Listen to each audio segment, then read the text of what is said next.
حي على الفلاح. A lot of people don't associate Iman with anything other than just a statement. They just say, La ilaha illallah, Muhammadur Rasulullah, I'm done, sallallahu alayhi wasallam. Maybe a little bit of, we just go to the masjid sometimes, pray some, not even regular prayer, maybe Jama'ah, right? But the idea, why do Muslims behave in this way, the vast majority of them, obviously you could claim it as a lack of knowledge, but really what it is an attitude. And the attitude is, I'm already saved because I have Iman. Iman is the only condition. Now there are two problems with that attitude. The first problem is the assumption that we have Iman. The second problem is the assumption that Iman alone is enough. So the two problems with that. So let's address the first problem. To assume that we have Iman, we first have to understand what does it mean to have Iman. And what it means to, what Iman means is two things. You could think of it from a legal point of view, and you could think of it from a reality point of view. From a legal point of view, anyone who says La ilaha illallah, anyone who says Muhammadur Rasulullah sallallahu alaihi wasallam has what? They have Iman. When Allah says Ya ayyuhalladhina amanu, those of you who believe, who's He talking to? Anyone who says the Shahada. Everyone who says the Shahada is included in that address. When you look at someone and they say Assalamu alaikum wa rahmatullah wa barakatuh, if they say salam to you, what's your automatic assumption about them? They have Iman. They've met that baseline condition.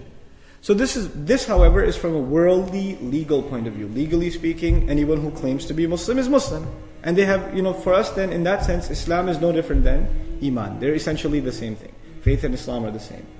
But then there's the matter of that distinction that Allah Himself makes in Surah Al-Hujurat, where He says, قَالَتِ الْأَعْرَابُ آمَنَّا قُلْ لَمْ تُؤْمِنُوا وَلَكِنْ قُولُوا أَسْلَمْنَا. The Bedouins say, we have Iman. Tell them, no, you only have Islam. You've only accepted Islam. And Iman, وَلَمَّا يَدْخُلِ الْإِيمَانِ فِي قُلُوبِكُمْ. Iman hasn't entered your hearts yet.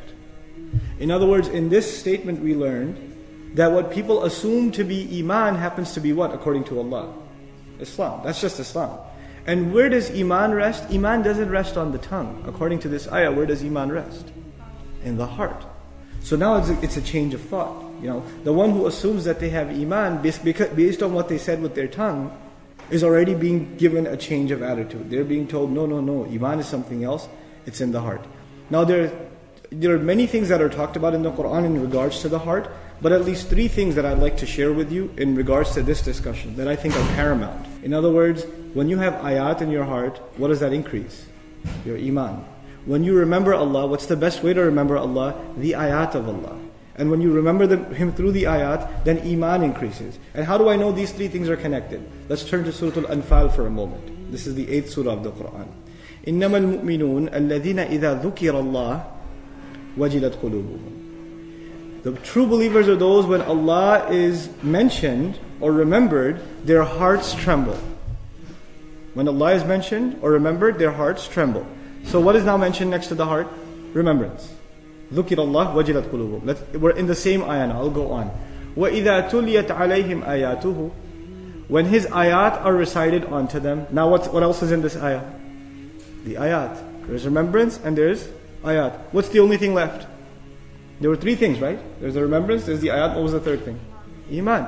زَادَتْهُمْ إِيمَانًا وَعَلَى رَبِّهِمْ يَتَوَكَّلُونَ. These ayat increase them in terms of Iman, and they continue to place their trust in their Master exclusively. Right? So the three things are put together by Allah Azza wa Jal. Now, so in other words, the first change of attitude, how do I know if I even have Iman? Do I have these three things? And how do I know if I'm really counted among those who believe? When Allah is mentioned, what happens to my heart? When the ayat are mentioned, does my Iman increase? Do I feel something? And especially the easiest gauge of that is the salah. Because Allah says to Musa alayhi salam, أَقِمِ الصَّلَاةَ لِذِكْرِ. Establish salah to remember me. The easiest gauge of Iman is salah. And you know how connected salah and Iman are. This will come up again later on today. But you know how connected salah and Iman are? Allah Azza wa Jalla says in Surah Al-Baqarah, in terms of not wasting the deeds of the believers, Allah Azza wa Jal mentions in the Quran, وَمَا كَانَ اللَّهُ لِيُضِيعَ إِيمَانَكُمْ. Allah would not be one to waste your Iman. You know when the Qibla was changed? When the Qibla was changed, certain Bani Israel said, you've been praying in the wrong direction. None of that counted. None of that counted. And Allah responded, Allah would never be one to waste your prayer. But instead of using the word prayer, salah, what did He use? Iman in the meaning of prayer. He used it interchangeably. In other words, a sign of Iman is what? Salah. And salat combines those three things. It's a sign of Iman, it comprises the ayat of Allah, and it is the ultimate form of dhikr. أَقِمِ الصَّلَاةَ لِذِكْرِ. Subhanallah. How incredibly these things are interconnected with each other.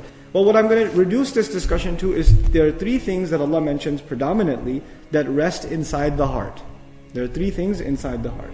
The first thing we just mentioned. What is it? Iman. Right? وَلَكِنَّ اللَّهَ حَبَّبَ إِلَيْكُمُ الْإِيمَانِ وَزَيَّنَهُ فِي قُلُوبِكُمْ. So that's the first thing inside the heart. The second thing we find is revelation.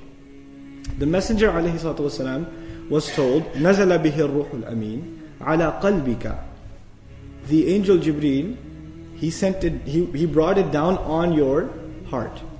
Revelation came onto the heart of the Messenger ﷺ. When Allah talks about the people of knowledge, He says, بَلْ هُوَ آيَاتٌ بَيِّنَاتٌ فِي صُدُورِ الَّذِينَ أُوتُوا الْعِلْمِ in Surah Al-Ankabut.